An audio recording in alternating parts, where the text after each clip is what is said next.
예수님께서 재림하실 때에 일어날 아주 중요한 사건은 데살로니가전서 4장 16절입니다. 같이 한번 읽어볼까요? 시작. 주께서 호령과 천사장의 소리와 하나님의 나팔로 친히 하늘로 쫓아 강림하시리니 그리스도 안에서 죽은 자들이 먼저 일어나고, 자다가 일어난 것처럼 그리스도 안에서 잠든 자들이 일어난다. 이거는 정말 엄청난 일이 아닙니까? 그게 죽어서 다 이제 썩어서 그 흙이 된 존재들이 그냥 일어나는 것입니다. 바다에 빠진 정도가 아니고 사람을 죽여가지고 태워서 가루를 만들어가지고 그냥 바다에 그냥 뿌려버린 사람도 하나님께서 다 만들어내십니다. 하나님 다 알고 계십니다. 그 원소는 사라지지 않아요. 다 구성해가지고 다시 만드십니다. 염려하지 마세요. 그렇게 이제 의인들이 일어난 다음에 일어날 일은 그 후에 잠자던 의인들이 일어난 다음에 손풍기 좀 방향 좀 이쪽으로 해주시겠습니까? 우리 살아남은 자도, 그러니까 예수님 오실 때 살아있던 사람들도 어떻게 된다고요? 저희와 함께, 저희가 누구예요? 죽었다가 부활한 성도들과 함께 어디로? 구름 속으로 끌어올려 공중에서 주를 영접하게 하시겠다. 그러니까 예수님께서 재림하실 때에 이 땅 바닥까지 오십니까? 아니, 어디 계셔요? 공중에 계십니다. 예수님은 공중에 계시고 천사들이 내려와서 성도들을 다 데리고 공중으로 올라가는데 죽은 자들이 부활한 다음에 살아있던 성도들이 같이 올라가기 때문에 아무도 먼저 올라가지 않습니다. 그러니까 사람이 죽자마자 영원히 천당에 간다. 그거는 성경하고 맞질 않아요. 제가 그 영혼을 그렇게 가르치는 분들에게 물어봤어요. 그럼 올라갔던 영혼들이 재림 때 어떻게 됩니까? 그렇게 물어봤어요. 그랬더니 그 올라갔던 영혼들이 재림 때 다 같이 내려온다는 겁니다. 예수님 오실 때. 내려와가지고 무덤 속으로 들어가가지고 자기 육체 속으로. 거기서 다시 결합이 돼가지고 올라온다는 것입니다. 도무지 성경과 맞지 않는 거예요. 그래서 공중에서 우리가 이제 주님을 만나게 될 것이고, 만나서 어디로 올라갑니까? 하나님이 계신 곳으로 가는 것입니다. 정말 엄청난 우주여행입니다. 그렇죠? 그 우주여행에 다 참여하시기를 바랍니다. 이건 환상이 아니고 상상도 아니고 실제 현상으로 일어날 것입니다. 틀림없이 그 일이 하나님의 능력으로 일어나게 될 것입니다. 그러면 이 땅에 살아있던 악인들은 어떻게 될 것이냐? 데살로니가후서 1장 7절로 9절에 보면은 주 예수께서 저의 능력의 천사들과 함께 하늘로부터 불꽃 중에 나타나실 때에 하나님을 모르는 자들과 우리 주 예수의 복음을 복종치 않는 자들에게 형벌을 주시리니 이런 자들이 주의 얼굴과 그의 힘의 영광을 떠나 영원한 멸망의 형벌을 받으리로다. 그러니까 이 살아있던 악인들은 예수님의 그 재림의 영광으로 다 어떻게 돼요? 다 죽습니다. 무덤이 있어요? 같이 죽기 때문에 아무도 무덤 없이 그냥 이 바닥에 시체가 쫙 깔리니 이게 얼마나 처참하겠습니까? 근데 이게 하나님을 이쪽으로 조금 더 돌렸어요. 마이크 때문에 그래? 조금 오른쪽. 예, 됐습니다. 여기 하나님을 모르는 자들과 복음을 복종치 않는 자들이라고 하는 말을 좀 이렇게 구별해서 해석해 볼 수 있습니다. 하나님을 모르는 자들이라고 하는 것은 하나님을 무시하고 안 믿던 사람들을 말하는 것이고, 복음을 복종치 않는 자들이라고 하는 것은 복음을 믿고 들었지만 순종하지 않는 사람들을 말하는 것입니다.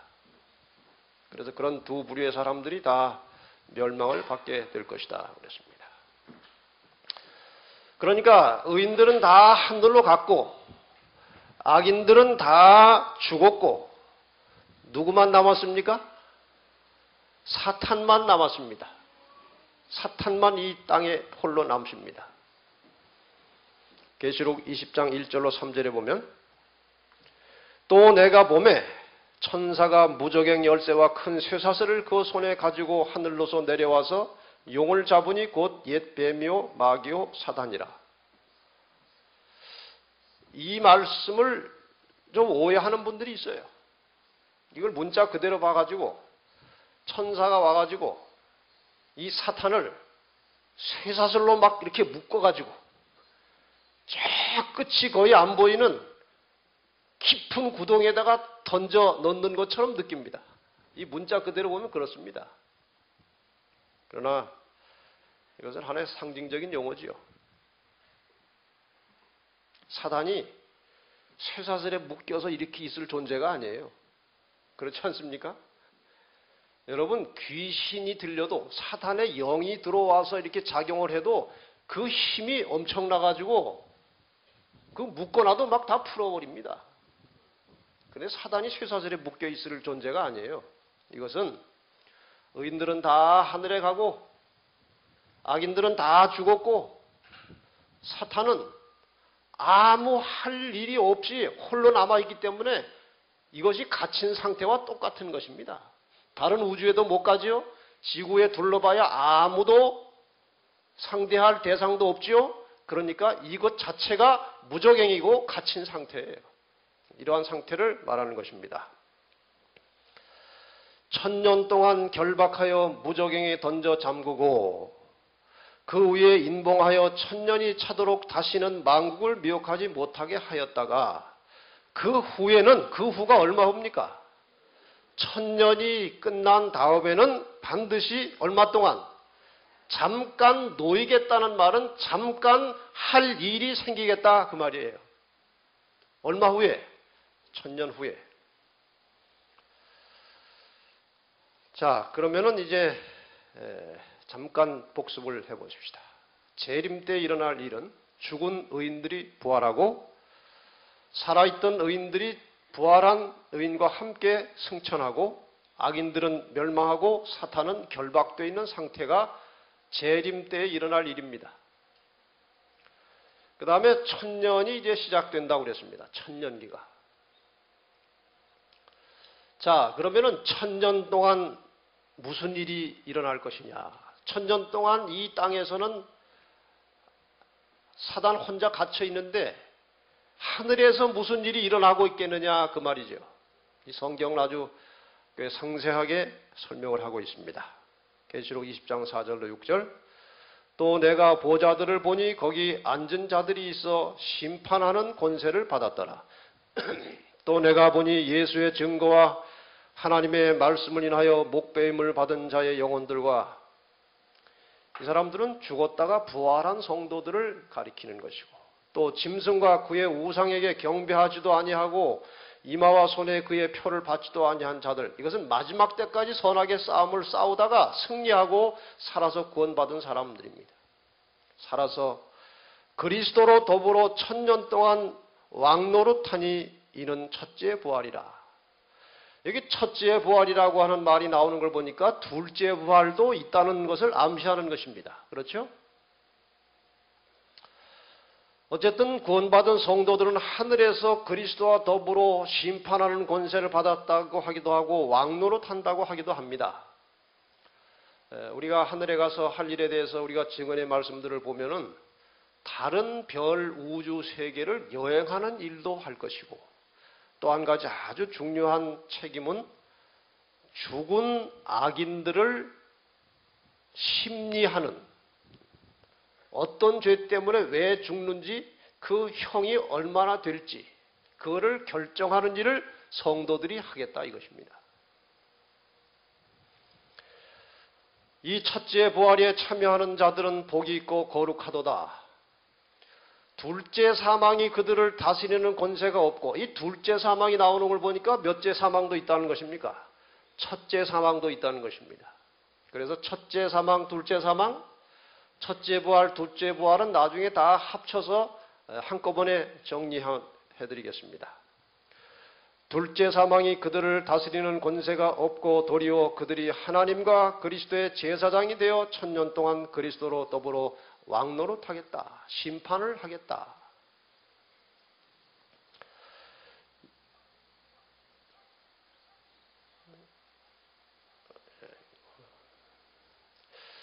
이 심판할 때 초기 문집과 다른 책들에 보면은 악인들의 죄의 양에 따라서 형량을 결정하겠다 그렇게 되어 있어요. 그러니까 죄가 많은 사람들은 유황불에 불타서 멸망하는 죽어가는 시간이 길고 죄가 약한 사람들은 그 시간이 짧겠다고 되어 있어요. 행한 대로 갚아주신다는 말의 의미가 그것이라고 그랬습니다. 그러니까 가장 마지막까지 이 멸망의 고통 속에 있을 존재는 누굴까요? 사탄입니다. 그래서 사탄이 제일 마지막에 이제 소멸될 것이라고 말씀하셨습니다. 그러니까 기왕 구원 못 받을 것 죄나 실컷 지고 죽자 이렇게 한 사람은 마지막에 이게 다 나와요. 그러니까 1차 목표는 그리스도의 보혈로 구원을 받으시고, 그래서는 안 되겠지만 그게 정 어려우시면 죄를 조금만 지세요. 다 나옵니다, 나중에. 이 갇혔던 사탄이 가장 오랜 시간 동안 고통과 고난을 받을 것입니다. 그런데 이 사실에 대하여 사도 바울이 이미 말씀을 했습니다. 고린도전서 6장 2절 3절에 보면은 같이 한번 읽을까요? 시작. 성도가 세상을 판단할 것을 너희가 알지 못하느냐? 우리가 천사를 판단할 것을 너희가 알지 못하느냐? 이 판단이라는 말은 심판입니다. 성도가 세상을 심판할 것이고 천사까지도, 이건 악한 천사를 말하는 것이죠. 사탄들까지도 우리가 심판하겠다 그 말입니다. 심판을 해야 될 필요가 있는가? 하나님이 알아서 다 하셨을 텐데 우리가 또 뭐 같이 참여해서 할 필요가 있는가? 하나님께서 얼마나 공의로우시고 사랑이신지를 우리에게 더 깊이 가르쳐 주시기 위해서 심판을 같이 할 것입니다. 우리가 하늘에 가면은 조금 이상한 일, 좀 놀라운 일, 이상한 일이 세 가지가 있다고 그러죠. 첫째 놀라운 사실은 이런 곳에 내가 왔다는 것이 놀라운 것입니다. 나 같은 죄인이 이런 곳에 왔다는 것이 놀라운 것입니다. 둘째는 그 사람이 왜 안 보이지? 그래서는 안 되겠지만 여러분이 가셨는데 제가 안 보이면 와가지고 장막봉에 또 아는 척하고 뭘 얘기를 했었더니 속으로 무슨 죄를 저렇게 지었을까? 이 심판이 혹시 잘못된 게 아닐까? 그 다음에 또 한 가지는 뭡니까? 이런 사람이 어떻게 왔지? 하나님은 중심을 보신다고 그랬어요. 그래서 겉으로 형편없어 보이는 사람이 하나님 보시기에는 더 깨끗할 수도 있고, 겉으로 아주 대단히 경건해 보이고 아주 믿음이 좋아 보이는 사람이 속이 썩어 있을 수도 있어요. 그래서 하나님께서 중심을 보고 판단하시는 것입니다. 그래서 우리가 이 심판에 참여함으로 정말 하나님은 사랑과 공의라고 하는 사실을 아주 뼛속 깊이 깨닫게 될 것입니다. 그래서 영원히 하나님을 예배하고 찬양할 수 있게 준비가 되는 것입니다. 자, 천년기 동안에 악인들은 죽어 있고 사탄은 지구상에 갇혀 있고 성도들이 세상을 심판하고 지구는 황폐한 중에 있게 될 것입니다. 천년이 끝났습니다.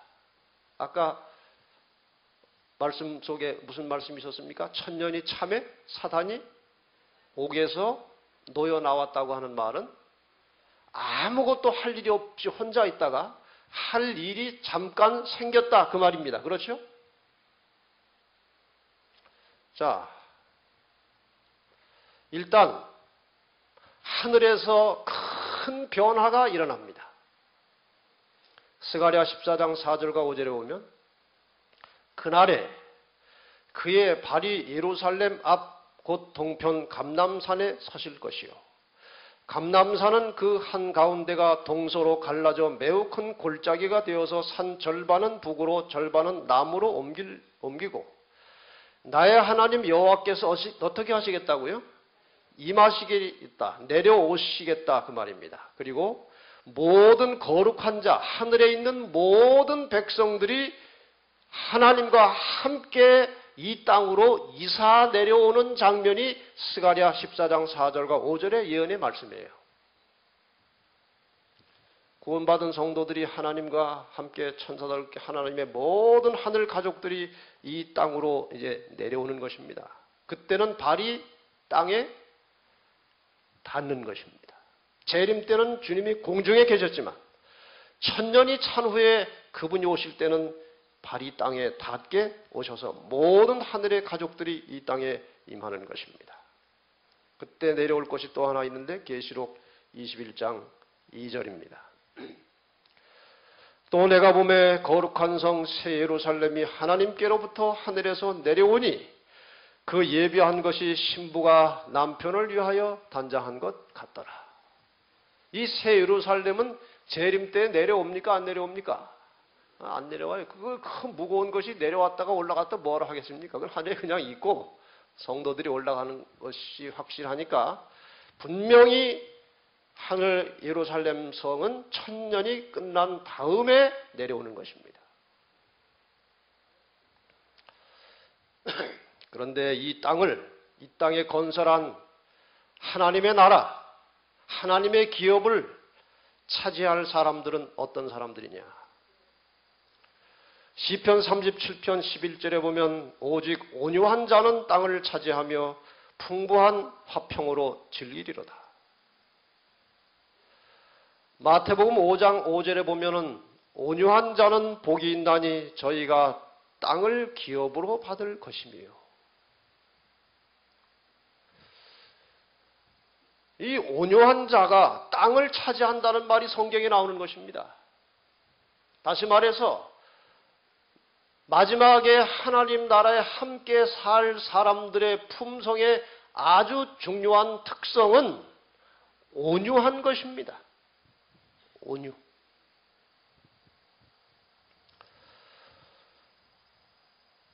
온유가 무엇이냐?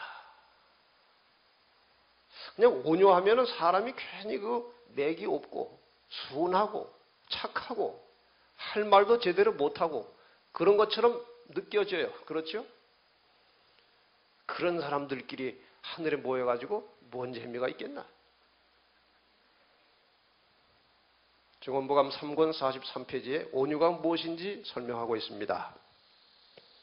온유는 기쁜 마음으로 고통을 당하고 시련을 견디는 귀한 은혜이다. 온유는 참을성이 있고 모든 형편 아래서 행복하기를 힘쓴다. 온유는 항상 감사하고 심령으로 하나님께 찬양하고 자신의 축복된 노래를 지니고 있다. 온유는 실망과 학대를 참고 보복하지 아니한다. 어떻습니까? 온유한 사람 되고 싶으십니까? 온유는 참을성이 있다고 그랬어요. 여러분 혹시 잘 못 참고 그냥 속이 너무 빨리 드러나는 분 계십니까? 직원회 하다가 화나면 소리 막 질르시는 분 계십니까? 소리 질러도 안 되면 벌떡 일어나서 나가는 분 혹시 계십니까?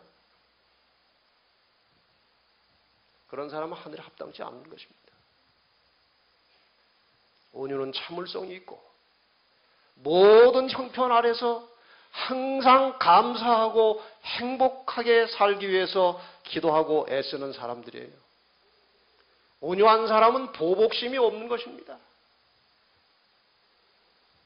혹시 당해도 참을 줄 아는 사람이 우리 모두 다 온유하신 주님의 품성을 소유하도록 항상 기도하고 주님을 바라보고 사시기를 바랍니다. 천년이 참회, 계시록 20장 7절로 9절입니다. 천년이 참회.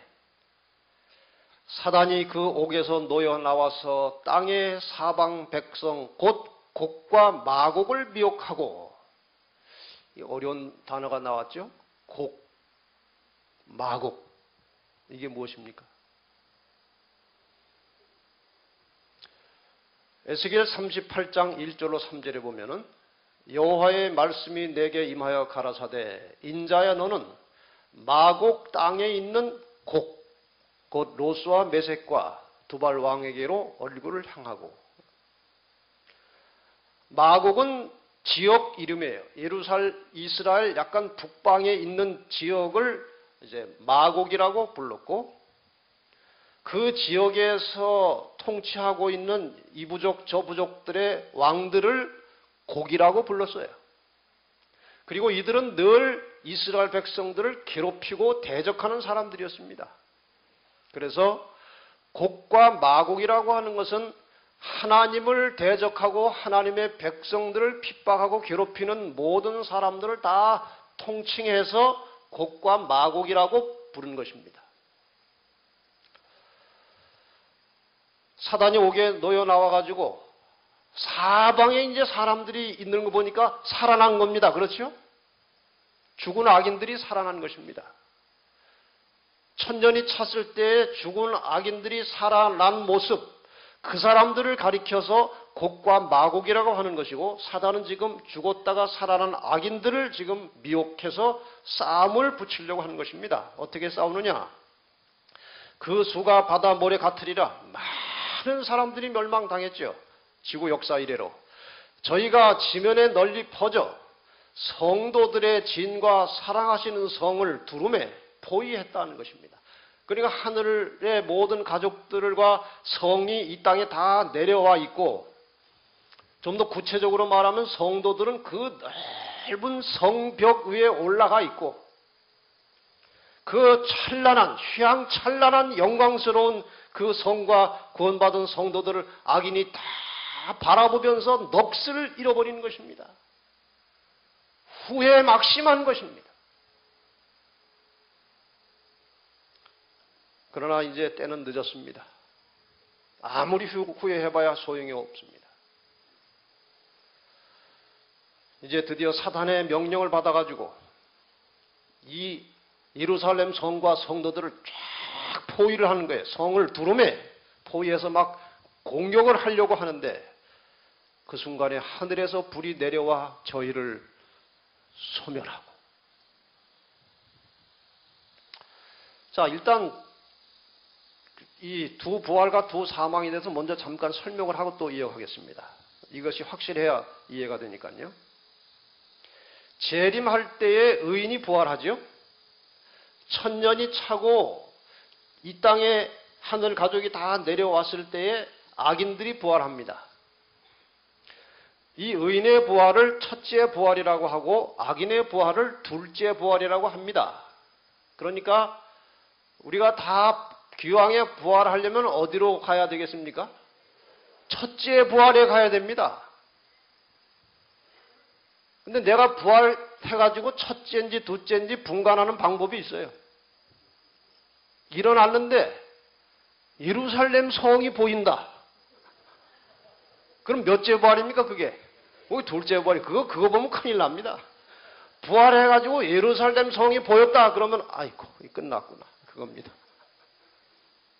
근데 부활했는데 공중에 주님이 계시다. 그거는 첫째 부활입니다.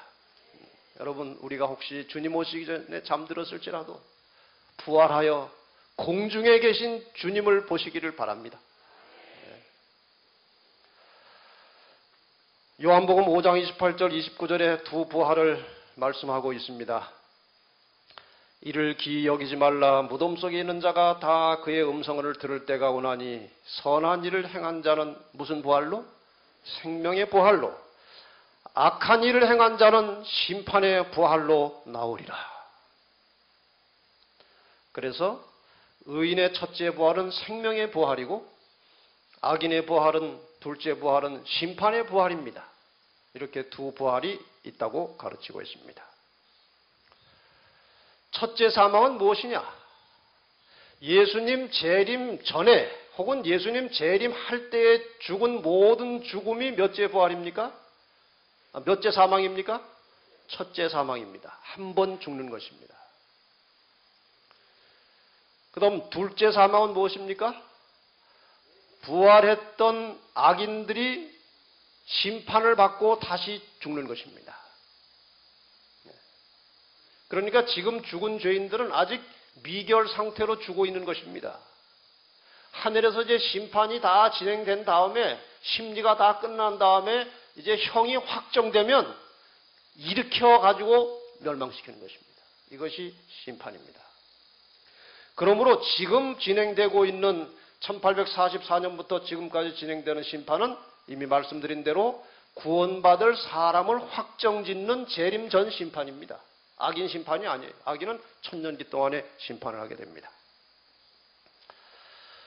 그러니까 뭐 특수한 케이스도 있겠지만 세 부류의 사람이 있을 것입니다.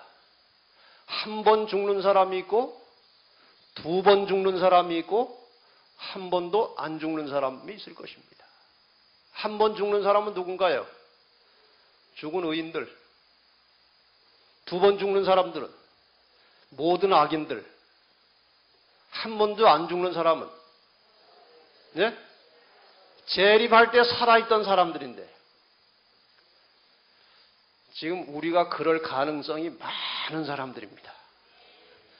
여러분, 죄의 싹은 사망인데 예수님 재림하실 때 살아있다가 바로 구원받으면 안 죽고 영원히 사는 것이니 이게 정말 생각만 해도 놀라운 일이고 여기 좀 연로하신 분들 조금만 더 한번 사세요. 아주 길을 쓰고 한번 살아보세요. 그래서 살아서 우리 주님 만나시기를 바랍니다. 악인의 부활과 의인의 부활의 차이점에 대해서 예언하시는 말하기를 악인은 죽을 때의 모습으로 그대로 살아난다고 되어 있어요. 의인은 아무리 암에 걸려가지고 그냥 탁 말라가지고 죽어도 부활할 때는 호련히 변화된 하늘에서 영원히 살기에 합당한 그 모습으로 살아나는 것입니다. 그러나 다 개성은 가지고 있기 때문에 서로가 서로를 다 알아본다고 그랬어요. 우리의 이 모양은 뭐 조금 멋지게 변하긴 하겠지만 개성은 다 가지고 있는 것입니다. 자, 드디어 이제 지면에 널리 퍼져 있는 성도들의 진과 사랑하시는 성을 포위해서 공격하려고 할 때 뭐가 내려온다고 그랬습니까? 하늘에서 불이 내려와 저희를 소멸하고 이것이 바로 성경이 말하는 지옥불입니다. 이게 지옥이에요. 그런데 만약에 이 불이 많은 사람들이 이야기하는 대로 꺼지지 않고 타고 있다면 문제가 보통 심각한 것이 아닙니다. 구원받은 성도들은 성벽 위에 가지고 위에서 영원토록 무슨 구경만 하고 사는 겁니까? 불 구경만 하고 사니 그게 무슨 천국입니까? 게다가 지금 거기 이 불에 타 죽는 사람 중에 자기 가족도 있을 수 있고 자기 자녀도 있을 수 있는데 이게 어디 천국입니까? 저희를 소멸한다는 말은 불타서 완전히 없어진다는 것입니다. 성경이 이 불이 영원하다는 말이 나오는데 이 영원하다는 말은 사람이 끌 수 없는 불이거나 혹은 불타서 멸망한 결과가 영원하다는 것을 가리키는 것이지 불타는 시간의 영원이 아닙니다. 그 유다서 1장 7절에도 보면 소돔 고모라가 멸망할 때 영원한 불의 멸망을 받았다고 그랬는데 그게 문자적으로 영원한 불이면 지금도 옛날 소돔 고모라 있는 데서 불타고 있어야 되는 겁니다. 그게 아니에요. 불타서 멸망한 결과가 영원하기 때문에 영원한 불이라는 말을 사용하는 것입니다. 완전히 죄를 소멸하고 하나님께서 다시 창조하십니다. 또 다른 말씀에 보면은 이 새하늘과 새 땅의 모습은 에덴 동산 처음 창조되었을 때 모습보다 훨씬 더 아름다운 모습으로 하나님께서 우리에게 선물하시겠다고 그랬어요. 그러나 그보다 더 중요한 사실은 처음에 에덴 동산이 만들어졌을 때는 하나님은 하늘에 계셨고 이 땅에 사람들이 살았고 하나님이 가끔 방문 오셨다고 되어 있어요. 그러나 이 새하늘과 새 땅에는 하나님이 우리와 함께 사시는 것입니다. 온 우주의 왕이 이 지구에 보좌를 두셨으니 이 지구는 온 우주의 수도가 되는 것입니다. 그 이유 중에 하나는 예수님이 사람이 되셨고 그때 취한 인성을 주님은 영원히 보존하시겠다고 그랬습니다. 아주 놀라운 일입니다. 하나님이 사람이 되신 것입니다. 그분이 우리와 함께 사시는 것입니다. 다른 우주에서 하나님 어떻게 수도를 그런 쬐끄만 옛날에 죄로 뒤덮였던 데다가 수도를 두십니까? 그 불공평하지 않습니까? 그럴 수도 있겠죠. 그때 하나님께서 뭐라고 그러실까요? 너희들 죄 경험해 봤어? 이 지구는 죄를 경험하고 죄로부터 구원받은 특별한 민족들이라는 것입니다. 그래서 하나님이 더 애착을 가지시는 거예요. 재창조 시에는 새 예루살렘이 내려오고 죽은 악인들이 부활하고 악인들이 마침내 소멸되고 새하늘과 새 땅이 창조되어서 이제 하나님과 그 백성들이 영원히 사는 것입니다. 이런 상태에 대하여 이제 계시록 21장 3절 4절에 이렇게 기록되어 있습니다. 같이 한번 읽겠습니다. 시작.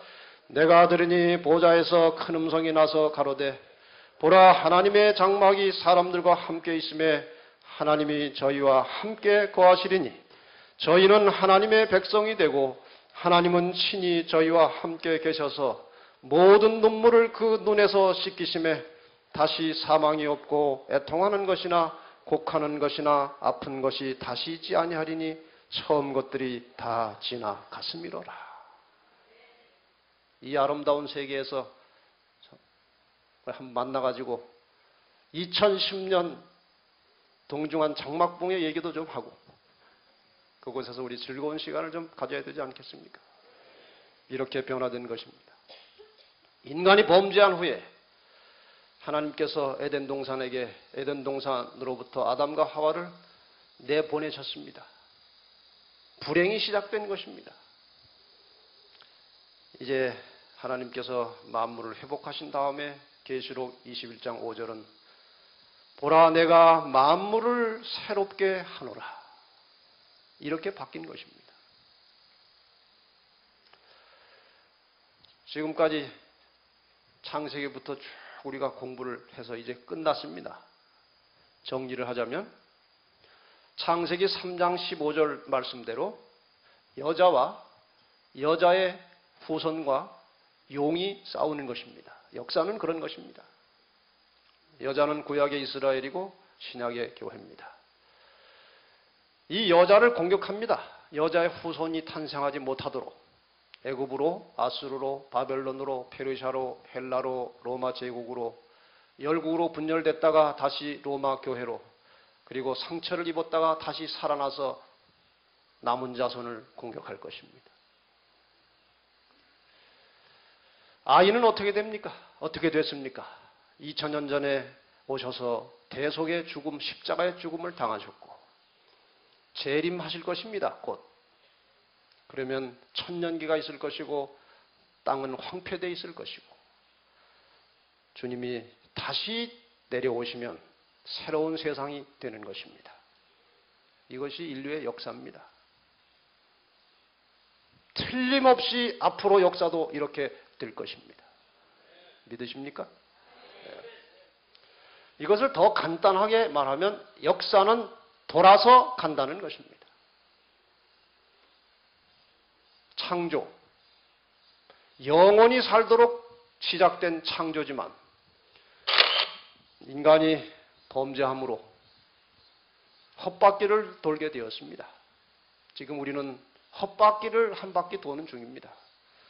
그 역사 중에 홍수가 있었고 바벨탑 사건이 있었고 아브라함이 있었고 아브라함을 통해서 이스라엘이 형성됐고 이스라엘을 통해서 여자의 후손이 이 땅에 태어나서 모든 인류를 다시 구원할 수 있도록 길을 열어놓으셨습니다.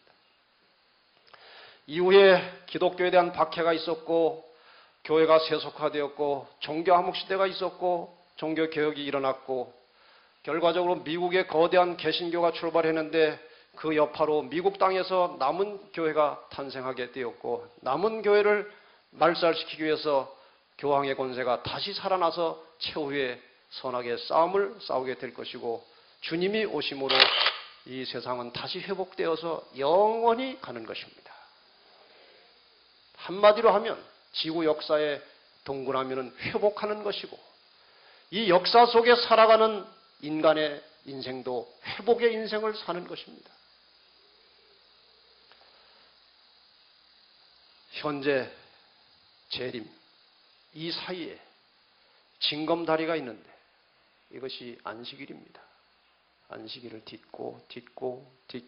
딛고 마침내 영원한 안식에 들어가는 것입니다. 이 교회 이름은 너무나 소중한 이름이에요. 우리의 교리만 가르치는 게 아니고 인생을 어떻게 살아야 될지도 가르치고 있는 것입니다. 우리는 지금 그리스도의 재림을 향해서 행진하고 있는 나그네들이에요. 그 중간중간에 재림을 경험할 수 있는 시간이 7일마다 한 번씩 오는데 그것이 바로 안식일입니다.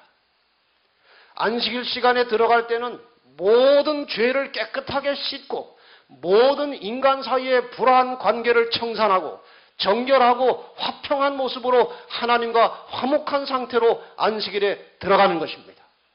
그리고 구원을 확인하고 하나님을 만나는 경험을 하는 날이 안식일입니다. 오늘날 우리 안식일이 너무나 훼손되고 너무나 망가져가지고 도대체 안식일이 뭔지도 모르고 와가지고 잠깐 설교 듣고 잘 차려 먹고 그리고 가버려요. 안식일은 그런 날이 아닙니다. 안식일이 시작되기 전에 정말 자신을 정결하게 하는 영적 경험이 필요하고 모든 인간의 불화를 청산하고 주님을 만날 수 있는 상태로 안식일에 들어가야 되는 것입니다. 이렇게 일주일에 한 번씩 하나님을 만나고 구원을 확인하고 이런 경험이 쌓이고 쌓일수록 우리의 품성이 달라지게 되는 것입니다. 여러분 아무리 원한이 있고 아무리 기분 나쁘고 불쾌해도 안식일 전에 다 풀어버리고 안식일을 맞이하는 습관이 생기게 되면 죄는 점점 우리에게 멀리 떠나갈 것입니다. 나는 그들을 거룩하게 하는 여호와인 줄 알게 하려 하여 내 안식일을 주었다고 한 말씀을 기억하시길 바랍니다. 안식일의 경험을 통해서 하나님께서 우리를 거룩한 백성으로 키워나가시겠다는 것입니다. 이 경험이 반복되고 마침내 우리는 그러한 경험을 바탕으로 오시는 주님의 재림을 맞이할 수 있게 될 것입니다. 우리의 이름처럼 살고 우리의 이름을 외치는 재림 성도들이 되시기를 바랍니다. 이제 결론적으로 다시 한번 강조드리고 싶은 부분은 부활의 문제입니다. 우리 인간에게 부활이 있다는 것이 얼마나 큰 소망입니까? 여기 연세가 많이 되신 어르신들 부활이 있다는 사실을 기억하시기 바랍니다. 혹시 병들어 신음해서 오래 살 것 같이 못한 그런 느낌 있는 분들 걱정하지 마시고 부활의 소망을 가지시기를 바랍니다. 틀림없이 우리는 주 안에서 잠들 때 다시 일어날 수 있을 것입니다. 이것이 우리에게 오늘 희망을 주는 것이고 우리를 하나님의 뜻대로 살게 하는 동력이 되는 것입니다. 나는 부활이요 생명이니 나를 믿는 자는 죽어도 살겠고 무릇 살아서 나를 믿는 자는 영원히 죽지 아니하리니 이것을 여러분이 믿으십니까? 이게 얼마나 기가 막힌 믿음이에요. 주님이 살아나셨습니다. 주님이 살아나심으로 제자들이 변화되었습니다. 변화된 제자들이 나가서 하나님의 말씀을 담대하게 외쳤습니다. 죽음을 내걸고 복음을 전하는 일에 헌신했습니다. 그것은 부활의 신앙 때문에 그런 것입니다. 가장 부활의 대표적인 사례는 나사로의 부활입니다. 이제 나사로의 부활에 관한 찬양을 마지막으로 들으시면서 다시 한번 우리의 인생을 하나님께 전적으로 맡기시기를 바랍니다.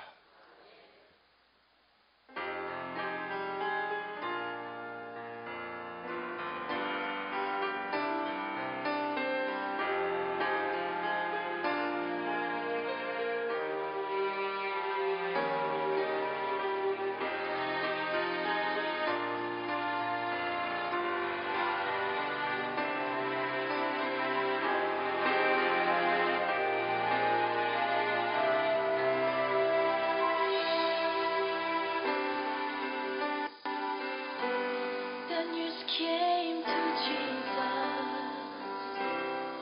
please confess. Lazarus is sick, and without your help, he would not last. Mary and Martha watched their brother die. They waited for Jesus. He did not come, and they wondered why. The death watch was over, buried for days. Somebody said he'll soon be here, the Lord's on his way. Mother ran to him.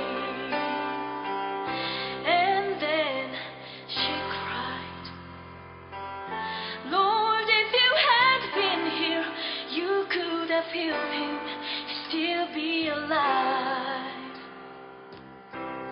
But you're 4 days late, and all hope is gone. Lord, we don't understand why you waited so long. But His way is God's way, not yours or mine. And isn't it great when He's 4 days late, He's still on time. Jesus said, Martha, show me the grave. But she said, Lord, you don't understand. He's been there 4 days. The gravestone was rolled back. Then Jesus cried, let us come forth. Then somebody said, He's alive, He's alive, He's alive.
빌립보 4장 6절 7절 말씀을 읽고 마치겠습니다. 아무것도 염려하지 말고 오직 모든 일에 기도와 간구로 너희를 구할 것을 감사함으로 하나님께 아뢰라. 그리하면 모든 지각에 뛰어난 하나님의 평강이 그리스도 예수 안에서 너희 마음과 생각을 지키시리라. 아멘. 이제 우리 좋으신 하나님 찬양을 하고 기도하고 마치겠습니다. 그냥 앉으신 채로 우리 좋으신 하나님 찬양을 기도하는 마음으로 조용하게 부르시고 기도로 마치겠습니다.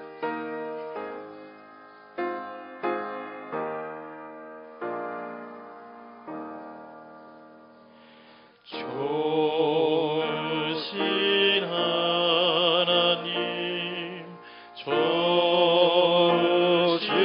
하나님, 참 좋으신 나의 하나님,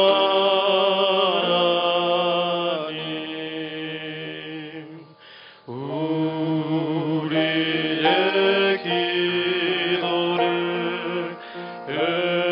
응답해 주시는 참 좋으신 나의 하나님,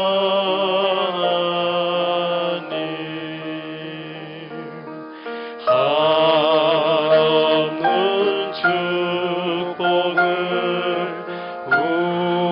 우리에게 주시는 참 좋으신 나의 하나님.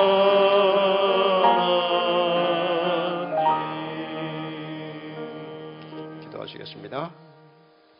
참 좋으신 우리의 아버지 하나님 감사합니다. 하나님께서 지금도 살아계셔서 인간 나라를 통치하시고 한 개인의 구원을 위해서 쉬지 않고 일하시고 인간을 사랑하시는 아버지의 섭리를 우리는 말씀을 통해서 다시 한번 깨닫게 되었습니다. 우리의 눈을 열어 주님을 보기를 원합니다. 말씀을 통해서 주님을 만나고 주님이 어떤 분이신지를 깨닫고 배우고 담기를 원합니다. 아버지, 그리고 주께서 말씀을 통해서 우리에게 하시는 모든 말씀을 순종하고 살기를 원합니다. 주님의 뜻에 합당한 삶을 살면서 주님을 닮기를 원하고 마침내 주님을 닮은 모든 사람들이 함께 모여 사는 영원한 아버지의 나라의 백성이 되기를 원합니다. 우리를 끝까지 붙들어 인도하시고 마침내 우리의 주님을 하나님을 만나게 하시고 태초에 하나님께서 아담과 하와를 창조하실 때처럼 행복한 삶을, 영원한 삶을 살도록 우리의 인생을 지도하시고 축복해 주시기를 예수님의 이름으로 간절히 기도하옵나이다.